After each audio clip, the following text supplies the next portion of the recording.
Hello বন্ধুরা, তোমরা সবাই কেমন আছো? আশা করি সবাই ভালো আছো। আমি আবারও এসে গেছি তোমাদের সামনে নতুন একটি রেসিপি নিয়ে। রেসিপিটি হলো খাস্তা গজা।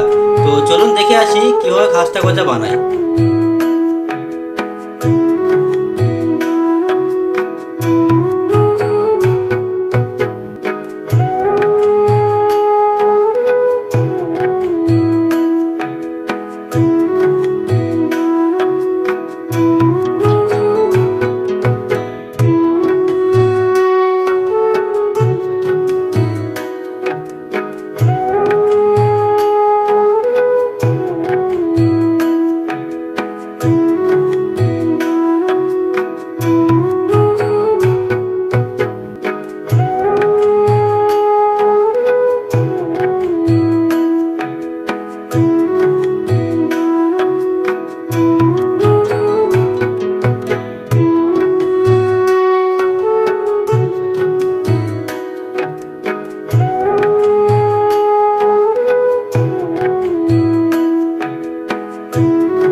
আমাদের খাস্তা গজা বানানো কমপ্লিট। এখন খেয়ে দেখি টেস্ট কেমন হয়েছে।